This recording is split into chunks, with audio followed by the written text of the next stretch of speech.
Hello students, welcome to Tiwari academy. तो अब हम प्रश्नावली 4.1 प्रारंभ करते हैं। चलिए सबसे पहले प्रश्न को अब हम पढ़ लेते हैं। इस प्रश्न में आपको बोला गया है कि जांच कीजिए कि क्या निम्न द्विघात समीकरण हैं। तो अब यहाँ पर आप देखो कि आपको कुछ भाग दिए गए हैं और यहाँ पर देखिए आप नंबर अगर गिनोगे तो आपके पास 8 भाग हैं और आपको सभी भागों में ये बताना है कि जो आपको समीकरण दिए गए हैं वो क्या द्विघात समीकरण हैं अथवा नहीं है। तो देखिए सबसे पहले तो हम कॉन्सेप्ट समझ लेते हैं कि द्विघात समीकरण क्या होते हैं।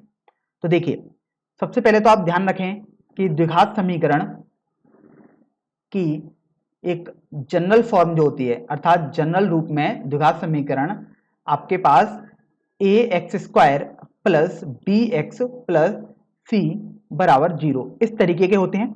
ध्यान रखें कि ए कभी भी 0 नहीं होना चाहिए। बी और सी 0 हो भी सकते हैं और नहीं भी हो तो कोई दिक्कत नहीं है, लेकिन ए कभी भी 0 नहीं होना चाहिए।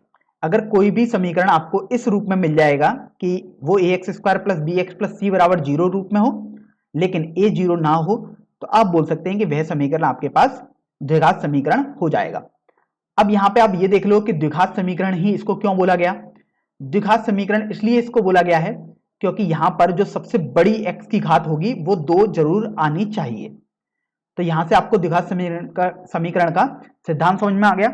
चलिए अब हम एक एक करके सभी भागों को हल कर लेते हैं। तो देखिए पहले भाग में आपको दिया हुआ है x प्लस 1 का होल स्क्वायर बराबर 2 गुणा x माइनस 3। तो देखिए सबसे पहले आप x प्लस 1 का होल स्क्वायर कर दीजिएगा, तो a प्लस बी का होल स्क्वायर की तरफ फॉर्मूला लगाएंगे। एक्स स्क्वायर प्लस 1 का होल स्क्वायर प्लस 2 गुणा x गुणा 1 बराबर, देखिए दाएं पक्ष में आप 2 का गुणा x से भी करेंगे तो 2x आ गया, और देखिए 2 का गुणा आप -3 से करेंगे तो -6 आ गया। तो आप देखो एक्स स्क्वायर प्लस, अब देखिए 1 का स्क्वायर तो 1 आ गया, प्लस ये हल करने पर गुणा करोगे तो 2x आ गया बराबर 2x माइनस 6 आ जाएगा आपके पास। तो आप यहां से देखो कि द्विघात समीकरण में सबसे पहले कोई भी अगर द्विघात समीकरण है या नहीं ये तो आप बाद में बताएंगे, तो समीकरण बनाएंगे तो आप ध्यान रखो एक तरफ आपको 0 बनाना ही पड़ेगा। तो जैसे हम देखिए यहाँ पर 2x को पक्षांतर कर देते हैं बाईं तरफ और -6 को भी बाईं तरफ पक्षांतर करते हैं, तो आपके पास आ जाएगा x square plus 1 plus 2x minus 2x plus 6 बराबर 0। तो आप देखिए -2x से प्लस का 2x आपके पास यहां से कैंसिल हो जाएगा और आपके पास बचेगा एक्स स्क्वायर प्लस 7 बराबर 0। अब चूंकि आपने एक समीकरण लिख दिया तो अभी आप इसको देखेंगे क्या ये a x square plus b x plus c form का है या नहीं। तो आप देखो कि ये a x square plus b x plus c form का बिल्कुल है, क्योंकि देखिए एक्स स्क्वायर का गुणांक यहां पर कुछ भी नहीं दिया है अर्थात 1 दिया हुआ है और सी यहां पर 7 है और बी 0 हो सकता था, तो इसलिए यह एक द्विघात समीकरण होगा। तो इस तरीके से पहला भाग आपने पहचान लिया कि द्विघात समीकरण को वह व्यक्त करता है। अब देखिए पहले भाग के बाद अब हम अगले भाग पर चलते हैं। देखिए दूसरे भाग में आपको जो एक समीकरण दिया है वो है एक्स स्क्वायर माइनस 2x बराबर -2 गुणा 3 माइनस एक्स। तो अभी आप देखो आप लिखोगे एक्स स्क्वायर माइनस 2x बराबर, अब -2 का आप इस कोष्ठक में गुणा कर दोगे सभी पदों में, तो देखिए -2 गुणा 3 करोगे आप और फिर आप देखो -2 गुणा -x आप कर दोगे, तो देखिए आपके पास आ जाएगा एक्स स्क्वायर माइनस 2x बराबर, देखो जब इसको हल करोगे तो -6, जब देखिए माइनस और माइनस तो ये प्लस हो जाएगा तो 2x आपके पास यहां से बच जाएगा। तो अभी आप देखिए आपके पास आ जाएगा x square minus 4x plus 6 बराबर 0। चूंकि आप देख रहे हैं कि ये भी आपके पास a x square plus b x plus c बराबर 0 इस रूप का है, इसलिए जो दिया गया समीकरण है वो द्विघात समीकरण को व्यक्त करेगा। तो इस तरीके से आपने दूसरा भाग भी पता कर लिया कि वह एक द्विघात समीकरण होगा। अब आप देखिए कि तीसरे भाग पर चलते हैं। तीसरे भाग में आपको यहां पर कोष्टक में बाएं पक्ष में दिया हुआ है कि x माइनस 2 और दूसरे कोष्टक में x प्लस 1 दिया हुआ है बराबर, एक कोष्टक में x माइनस 1 गुणा कोष्टक में x प्लस 3, ये आपको दे दिया गया। तो देखो अगर आप बाएं पक्ष को हल करोगे तो आपको दोनों कोष्टक को गुणा करना पड़ेगा। तो देखो सबसे पहले आप x का गुणा करोगे x से तो x स्क्वायर आ गया, अब आप x का गुणा इस 1 से करोगे तो आपके पास x आ जाएगा। इसी तरीके से अब आप -2 का गुणा x से करोगे तो -2x आ जाएगा और -2 का गुणा अब आप 1 से करोगे तो -2 आपके पास आ जाएगा। अब आप यहां पर देखो दाएं पक्ष में x का गुणा आप x से करो तो एक्स स्क्वायर आ गया, x का गुणा अब आप 3 से करो तो प्लस का 3x आ गया। देखिए -1 का गुणा अब आप x से करिए तो -x आ जाएगा, और -1 का गुणा आप 3 से करो तो -3 आपके पास आ जाएगा। तो आप देखो कि एक्स स्क्वायर, ये देखिए x और -2x को जब आप हल करोगे तो -x आ जाएगा, -2 बराबर यहां पर देखो एक्स स्क्वायर, ये देखिए ये 2x लिखा हुआ है, और आप देखो ये -3 आपने ऐसा ही लिखा दिया। फिर आप देख रहे हैं कि आप एक तरफ सभी पक्षों को पक्षांतर कर देंगे, सभी पदों को, तो आपने इन सभी पदों को बाईं तरफ पक्षांतर कर दिया। ये आपके ऊपर निर्भर करता है कि आप इनको पक्षांतर करेंगे या इधर वाले पदों को करेंगे, बस आपको करना जरूर होगा क्योंकि एक तरफ आपको कंप्लीट जीरो चाहिए।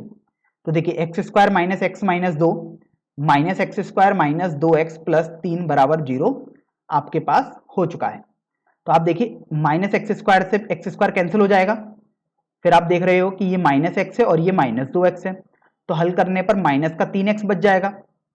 देखिए -2 और +3 आपके पास बचा, तो आपने +1 लिख दिया बराबर 0। अब आप देखो कि ये ax square plus bx plus c बराबर 0 के रूप का नहीं है, और ऐसा हम इसलिए बोल पा रहे हैं क्योंकि हमने बोला था कि a कभी भी 0 नहीं होना चाहिए। तो आप देखो एक्स स्क्वायर का यहां पर गुणांक ही नहीं है, आप देख पा रहे हो कि इसमें जो एक्स स्क्वायर का गुणांक तो कहीं आपको दिख ही नहीं रहा है, अर्थात a 0 हो चुका है बेसिकली। तो हमने तो बोला था कि द्विघात समीकरण जब भी होगा तो एक का गुणांक 0 तो होना नहीं चाहिए, इसलिए यह जो समीकरण था तृतीय भाग में वह द्विघात समीकरण नहीं होगा। तो इस तरीके से आपने ये तीसरा भाग भी हल कर दिया है।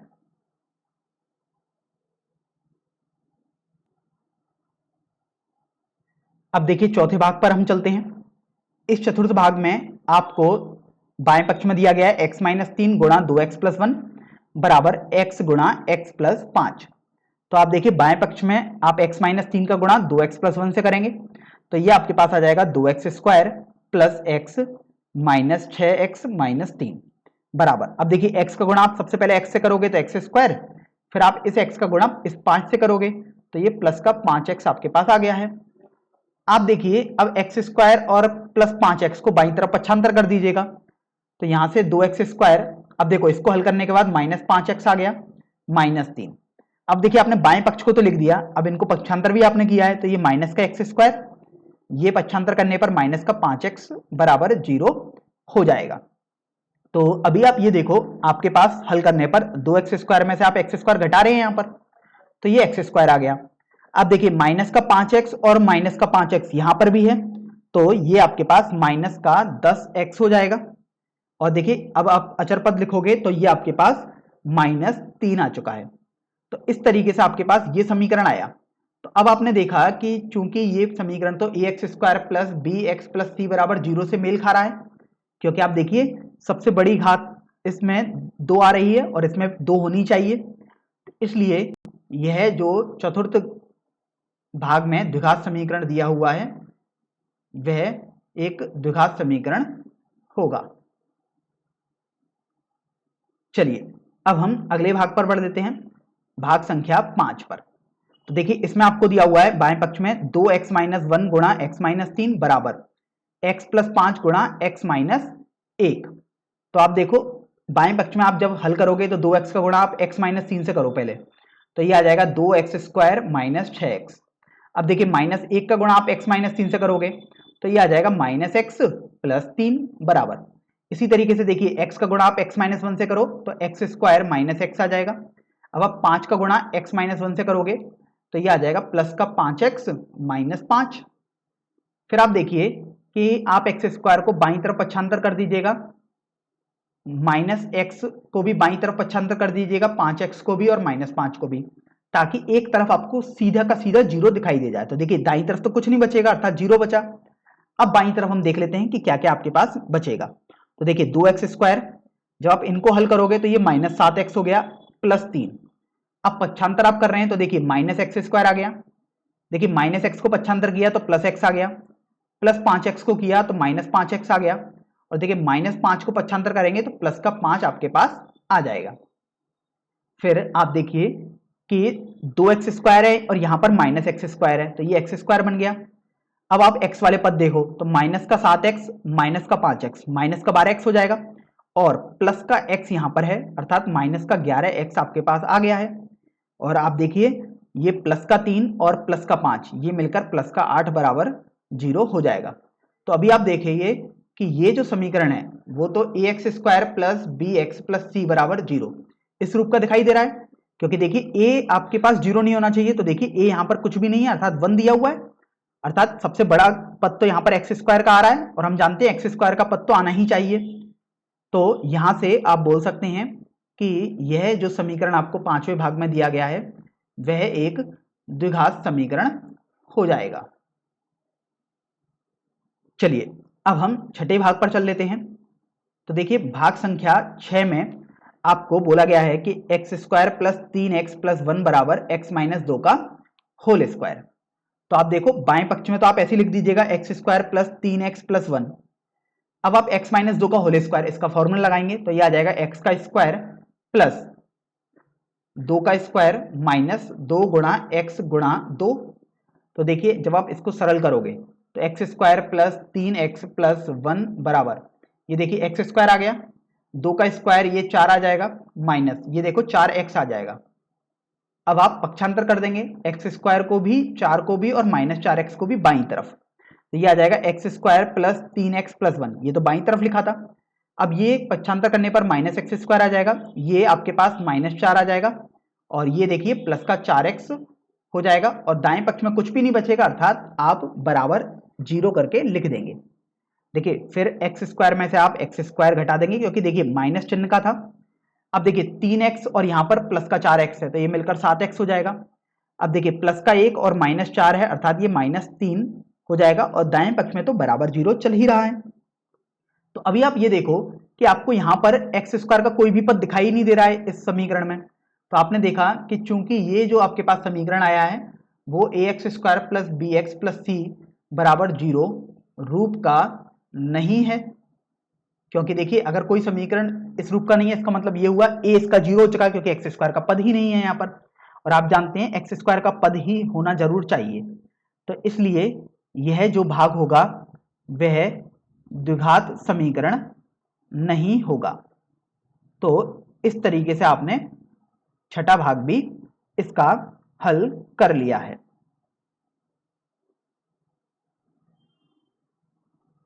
अब आप देखिए सातवें भाग में आपको बोला गया है कि x प्लस 2 का होल क्यूब बराबर 2x गुणा x² माइनस 1। तो आप देखिए यहां पर x प्लस 2 का होल क्यूब है, तो सबसे पहले हम फॉर्मूला देख लेते हैं। आपने कक्षा 9 में एक सर्वसमीकरण पढ़ी थी a प्लस बी का होल क्यूब, ये होता है a cube plus b cube plus 3ab कोष्टक में a प्लस बी के बराबर। तो देखिए ये आप फॉर्मूला लगा देंगे यहाँ पर। तो देखिए बाएं पक्ष में आपके पास आ जाएगा x का क्यूब प्लस 2 का क्यूब प्लस 3 गुणा x गुणा 2 और कोष्टक में x प्लस 2 बराबर। अब देखिए 2x का गुणा आप x² से करोगे तो 2 गुणा x की घात 3 और 2x का गुणा अगर आप -1 से कर दोगे तो -2x आपके पास आ जाएगा। फिर देखिए x का क्यूब तो x क्यूब हो गया प्लस 2 का क्यूब 8 हो जाएगा, ये देखिए आपके पास 6x आ चुका है, तो आपने अभी तो इसको ऐसे ही लिखा बराबर ये 2x क्यूब माइनस 2x आपके पास चल ही रहा है। तो आप देखिए ये आ गया x क्यूब प्लस 8 प्लस देखिए 6x का गुणा अगर आप x से करोगे तो ये 6x² आ गया और 6x का गुणा अगर आप 2 से करेंगे तो आपके पास प्लस का 12x आ जाएगा बराबर 2x क्यूब माइनस 2x आ गया। तो अभी आप एक तरफ के पदों को दूसरी तरफ पक्षांतर कर देंगे, जैसे आपके ऊपर निर्भर करता है बाईं तरफ के पदों को पक्षांतर करना चाहते हैं दाईं तरफ के। जैसे अभी हम यहाँ पर देखिए दाईं तरफ के पदों को पक्षांतर कर देते हैं, तो देखिए आपके पास आ जाएगा x क्यूब प्लस देखिए 6x² लिख दिया मैंने, फिर मैंने 12x भी लिख दिया और फिर मैंने देखिए अचर पद भी लिख दिया। अब आप पक्षांतर कर रहे हो तो 2x क्यूब को यदि पक्षांतर करोगे तो माइनस का 2x क्यूब आ गया और माइनस 2x को पक्षांतर करोगे तो प्लस का 2x आ जाएगा और दाईं तरफ कुछ भी नहीं रहा अर्थात आप बराबर 0 करके लिख देंगे। तो देखिए आपने ये तो लिख दिया। अब आप देखो ये x क्यूब है और ये माइनस का 2x क्यूब है, तो ये हल करने पर माइनस का x क्यूब बचा। अब आप स्क्वायर वाले पद लिखेंगे x में अर्थात 2 घात वाले, तो देखो प्लस का 6x² आ गया। अब देखिए प्लस का 12x है और यहां पर प्लस का 2x है अर्थात प्लस का 14x आपके पास हो जाएगा, और ये देखिए प्लस का 8 बराबर 0 आ गया। अब आपको देखना होगा कि ये समीकरण आपके पास आ गया है, तो आपको देखना होगा कि ये आपके पास क्या ax square plus b x plus c बराबर 0 रूप का है या नहीं। तो आप देख रहे हो, हमने इसमें देखा था कि a कभी भी 0 नहीं होना चाहिए। तो देखिए a तो 0 नहीं है, क्योंकि एक्स स्क्वायर का गुणांक कुछ ना कुछ तो है। अब लेकिन आप देखो, द्विघात समीकरण में आपको बताया गया था कि जो सबसे बड़ी घात आनी चाहिए वो 2 आनी चाहिए। यहां पर आप देखिए, लेकिन यहां पर तो आपके पास सबसे बड़ी घात 3 आ रही है, अर्थात आपको समझ में आया कि ये जो समीकरण आपके पास आया 7वें भाग में, यह ax square plus b x plus c बराबर 0 रूप का नहीं है। अब चूंकि आपको यह पता लग गया यह इस रूप का नहीं है, इसलिए आप बोल सकते हो कि यह दिया गया समीकरण द्विघात समीकरण नहीं होगा। तो इस तरीके से आपने इस भाग को हल कर दिया है। चलिए अब हम अगले भाग पर बढ़ लेते हैं, और ये सबसे अंतिम भाग भी है इस प्रश्न का, भाग संख्या 8। तो देखिए इसमें आपको दिया हुआ है x की घात 3 minus 4x square minus x plus 1 बराबर x माइनस 2 का होल क्यूब। तो देखिए ये आपके पास हो जाएगा, बाएं पक्ष में तो x की घात 3 minus 4x square minus x plus 1 बराबर। अब देखिए दाएं पक्ष में आप देख रहे हैं x माइनस 2 का होल क्यूब है, तो जब आप फॉर्मूला लगाएंगे तो आपके पास आ जाएगा एक्स क्यूब माइनस 2 का क्यूब माइनस 3 गुणा एक्स गुणा 2 कोष्टक में x माइनस 2। ये फॉर्मूला था a माइनस बी का होल क्यूब वाला। फिर आप देखिए आपके पास यहां आ गया x cube minus 4x square minus x plus 1 बराबर। देखिए दाएं पक्ष में एक्स क्यूब आ गया, अब ये देखो माइनस 8 आ गया, ये देखिए माइनस का 6x आ गया, और कोष्टक में x माइनस 2 है। अब x cube minus 4x square minus x plus 1 बराबर। देखिए एक्स क्यूब माइनस 8, अब ये देखो माइनस का 6x स्क्वायर आ गया, और जब माइनस 6x का माइनस 2 से गुणा करोगे तो आपके पास प्लस का 12x आ जाएगा। अब आप देखिए अगर आप सभी पदों को पक्षांतर कर देंगे, इन सभी पदों को बाईं तरफ, तो आपके पास आ जाएगा x cube minus 4x square minus x plus 1। ये तो देखिए जैसा था वैसा आपने लिख दिया बाईं तरफ। पक्षांतर करने के बाद आपके पास minus x cube plus 8 plus 6x square minus 12x आ जाएगा, और ये दाईं तरफ बराबर 0 हो गया। फिर आप देखिए माइनस का एक्स क्यूब है और ये प्लस का एक्स क्यूब है, तो ये तो आपके पास कैंसिल हो जाएगा। अब देखिए अब आप स्क्वायर वाले पद देखिए, अर्थात एक्स की घात 2 वाले पद, तो ये प्लस का 6x स्क्वायर है और ये माइनस का 4x स्क्वायर, तो 2x स्क्वायर आ गया। अब देखो माइनस 12x है और यहाँ माइनस x है, तो ये माइनस 13x आ गया। 1 और 8 मिलकर प्लस का 9 बना देंगे। तो अब देखिए क्या ये आपके पास ax square plus b x plus c बराबर 0 इस रूप का है या नहीं, आपको ये चेक करना है। तो आप देखिए सबसे बड़ी घात आपके पास x की घात 2 आ रही है, अर्थात आप बोल सकते हैं कि यह इस रूप का हो जाएगा। इसलिए जो सबसे अंतिम भाग में समीकरण आपको दिया गया था वह एक द्विघात समीकरण हो जाएगा। इस तरीके से आपने इस प्रश्न के सभी भागों को हल कर दिया है।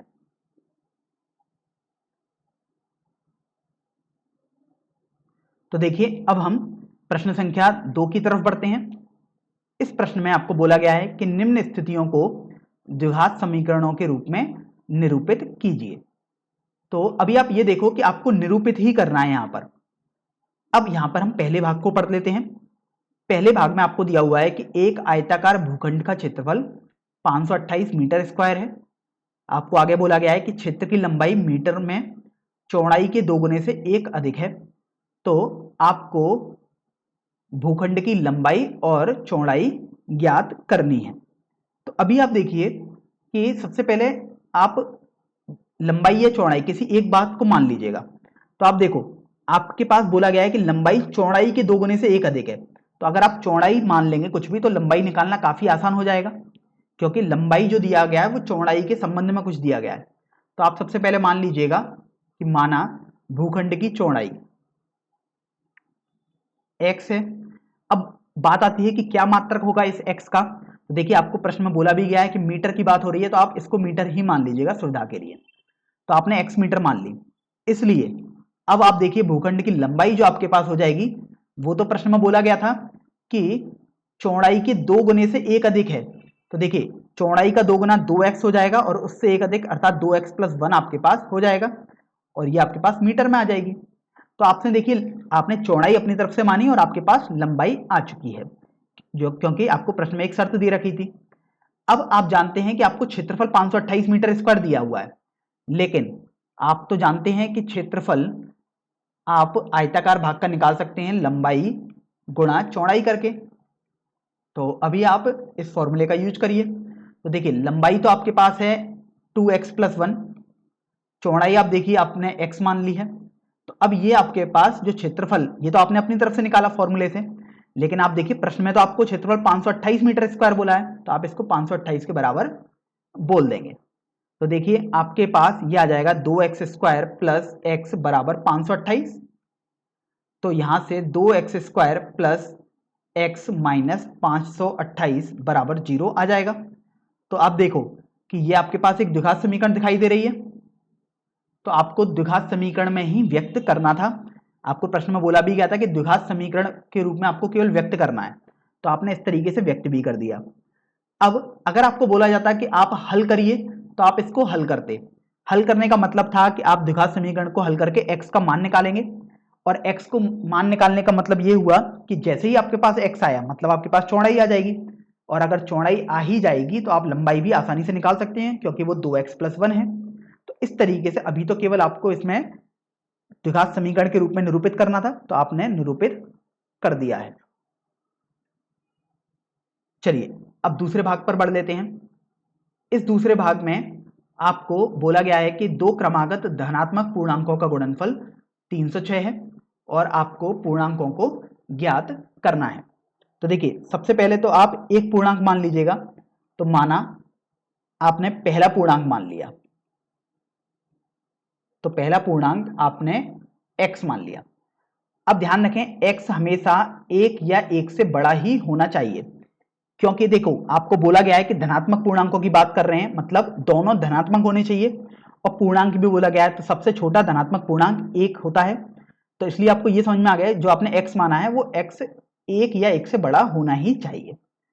अब इसलिए जो दूसरा पूर्णांक होगा, तो आप देखिए दूसरा पूर्णांक जो हो जाएगा वो आपके पास x + 1 हो जाएगा, क्योंकि आप देखिए अगर आपको क्रमागत की बात करते हैं तो क्रमागत का मतलब होता है 1 2, जैसे 17 18, मैं कुछ उदाहरण जैसे लिख रहा हूं यहां पर 26 27, अर्थात उनमें यदि आप देखो अंतर तो उनमें अंतर 1 का आता है। तो देखिए ये आपके पास क्रमागत पूर्णांक होते हैं। तो इस तरीके से अगर आप पहला पूर्णांक ही x मान लोगे तो दूसरा पूर्णांक जो होगा वो x + 1 आप कर देंगे। तो आपके पास देखिए दोनों पूर्णांक बेसिकली आप आ गए। अब आपको बोला गया है कि उनका गुणनफल तो 306 है। तो जो आपको कंडीशन दी है प्रश्न में, तो मैं कंडीशन 1 लिखने की जरूरत नहीं क्योंकि एक ही कंडीशन है। तो वो कंडीशन अर्थात वो शर्त आपको दी हुई है कि इनका गुणनफल अर्थात x का गुणा अगर आप x + 1 से करोगे तो वो 306 के बराबर आना चाहिए। तो आपने 306 के बराबर कर दिया। तो देखिए आपके पास आ गया x² + x बराबर 306। आप देखिए अगर आप 306 को पक्षांतर करेंगे बाईं तरफ तो आ जाएगा x² + x - 306 बराबर 0। तो आपने देखिए ये एक समीकरण निकाला, और अब देखिए ये जो समीकरण है आपके पास एक द्विघात समीकरण ही है, अर्थात यही आपका उत्तर हो जाएगा। अब यहां से अगर हल करते, वैसे हल करना नहीं है इस प्रश्न में, लेकिन यदि आप हल करेंगे तो आपको x का मान मिलेगा, और x का मान जैसे ही आपको मिलेगा अर्थात पहला पूर्णांक मिल गया और उसमें जैसे ही आप 1 जोड़ दोगे तो आपके पास दूसरा पूर्णांक भी आ जाएगा। तो इस तरीके से हल करने पर आपको दोनों पूर्णांक भी मालूम पड़ जाएंगे। तीसरे भाग पर अब हम बढ़ लेते हैं। इस तीसरे भाग में आपको बोला गया है कि रोहन की मां उससे 26 वर्ष बड़ी हैं, उनकी आयु वर्षों में गुणनफल अब से 3 वर्ष पश्चात 360 हो जाएगी, और आगे बोला गया है कि हमें रोहन की वर्तमान आयु ज्ञात करनी है। तो देखिए सबसे पहले आप रोहन की वर्तमान आयु को मान लीजिएगा। तो माना रोहन की वर्तमान आयु x है। अब सवाल आता है कि इस x का मात्रक क्या होगा। तो आप देखिए प्रश्न में आपको मात्रक वर्षों बार बार करके बोला जा रहा है, तो आप वर्ष ले लीजिएगा ताकि कोई भी आपको दिक्कत ना हो। अब यहां पर आपने रोहन की वर्तमान आयु तो x लिख दी। अब आपको बोला गया है कि जो उससे 26 वर्ष बड़ी है माँ, तो इसलिए माँ की वर्तमान आयु आपके पास हो जाएगी x प्लस 26। स्वाभाविक सी बात है कि ये भी वर्ष में ही आपके पास आएगी। अब यहां पर आप देखो कि आपको अगले कथन में बोला गया कि उनकी आयु का यदि आप गुणनफल करें तो 3 वर्ष पश्चात 360 हो जाएगी। तो अभी आप देखिए 3 वर्ष पश्चात की बात की जा रही है इस शर्त में आपके पास, तो 3 वर्ष पश्चात जो रोहन की आयु हो जाएगी, तो यहां पर रोहन की आयु लिख लेते हैं, वो हो जाएगी x प्लस 3, क्योंकि अभी अगर x है तो 3 वर्ष पश्चात x प्लस 3 वर्ष हो जाएगी। और मां की जो आयु हो जाएगी 3 वर्ष पश्चात, वो x प्लस 26 प्लस 3 अर्थात x प्लस 29 वर्ष हो जाएगी। क्योंकि आप देखो 26 और 3 को यदि आप जोड़ोगे तो 29 ही आपके पास आएगा। फिर आपको बोला गया कि यदि आप गुणनफल निकालते 3 वर्ष पश्चात तो 360 आना चाहिए। तो अभी आप गुणनफल करिए, तो x प्लस 3 रोहन की आयु, माँ की आयु है x प्लस 29। तो देखिए आपने कुछ भी चिन्ह नहीं लगाया अर्थात गुणनफल किया, तो ये 360 आपके पास आ जाएगा। तो यहां से आप देखो जब आप इसको सरल करोगे तो x का गुणा आप x से करिए तो x स्क्वायर आ गया, इस x का गुणा अब आप 29 से करिए तो प्लस का 29x आ जाएगा। फिर आप देखिए 3 का गुणा x से करेंगे तो प्लस का 3x आ जाएगा, और इस 3 का गुणा अगर आप 29 से करेंगे तो प्लस का 29 गुणा 3 अर्थात 87 आ जाएगा, बराबर 360 हो गया यहाँ से ही आपके पास। तो आप देखिए आपके पास आ जाएगा x square plus 32x plus 87। अब देखो 360 को आप बाईं तरफ पक्षांतर कर दो तो माइनस 360 बराबर 0 आपके पास यहां से आ जाएगा। तो आप देखिए कि आपके पास जो समीकरण बनेगा, मैं यहां पर उसको लिख देता हूं, तो वो आपके पास बचेगा एक्स स्क्वायर प्लस 32x। अब देखिए 360 में से बेसिकली आप 87 घटाओगे, माइनस चिन्ह आएगा क्योंकि 360 माइनस का है, जो बड़ा है वो माइनस का है, तो जब आप घटाएंगे तो आपके पास 273 आ जाएगा। तो इस तरीके से जो ये समीकरण आया, यही समीकरण आपका अभीष्ट समीकरण हो जाएगा। तो इस तरीके से आपका ये उत्तर हो जाएगा, क्योंकि द्विघात समीकरण ही आपको निरूपित करनी थी। हाँ, यदि आपसे बोला जाता है कि आपको रोहन की आयु भी ज्ञात करनी है, मतलब पहले ही इसमें ये तो बोला गया है ज्ञात करनी है, लेकिन आपको केवल समीकरण बनाना था। अगर आप इस समीकरण को हल करेंगे तो आपके पास x का मान मिलेगा, और आप देख सकते हो x तो आपने रोहन की वर्तमान आयु ही मानी है, तो आपके पास रोहन की वर्तमान आयु भी मिल जाएगी। चलिए अब हम चतुर्थ भाग पर बढ़ते हैं। इस चतुर्थ भाग में आपको बोला गया है कि एक रेलगाड़ी 480 किलोमीटर की दूरी समान चाल से तय करती है। यदि इसकी चाल 8 किलोमीटर प्रति घंटा कम होती तो वह उसी दूरी को तय करने में 3 घंटे अधिक ले लेती। और आपको आगे बोला गया है कि रेलगाड़ी की चाल ज्ञात करनी है। तो देखिए सबसे पहले तो आप रेलगाड़ी की चाल ही मान लीजिएगा, तो रेलगाड़ी की चाल यह आपने x मान ली। अब बात आती है कि इस x का क्या मात्रक होगा। तो देखिए जब भी आप चाल का मात्रक मानते हैं तो उसमें आपके पास एक तो दूरी का भी मात्रक होता है और एक समय का भी मात्रक हो रहा है। तो देखिए दूरी का मात्रक तो आपको किलोमीटर बार बार बोला गया है, और समय का मात्रक आप देखिए घंटे आपको बोला गया, और वैसे आप चाल भी दे सकते हो, इसका मात्रक किलोमीटर प्रति घंटे दिया हुआ है, तो आप किलोमीटर प्रति घंटे ही मान लो x में। तो इस तरीके से आपने रेलगाड़ी की चाल तो मान ली x किलोमीटर प्रति घंटा। तो अभी आप देखो कि आपको यहां से बोला गया कि जब रेलगाड़ी समान चाल से तय कर रही है दूरी 480 किलोमीटर की, तो उसको कुछ ना कुछ तो टाइम लगेगा। तो आपने फॉर्मूला पढ़ा है कि चाल बराबर दूरी बटे समय। अब देखिए अगर आप समय का फॉर्मूला यहां से निकालेंगे तो समय बराबर आपके पास आ जाएगा दूरी बटे चाल के। तो देखिए यहां से जो समय आपके पास आ जाएगा वो हो जाएगा दूरी अर्थात 480 बटे चाल, आपके पास x हो गई।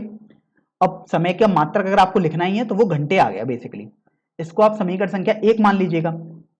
फिर आप आगे कथन पढ़ेंगे तो उसमें आपको बोला गया है कि यदि इसकी चाल आपने 8 किलोमीटर प्रति घंटा से कम कर दी तो वह उसी दूरी को 3 घंटे अधिक ले लेगी।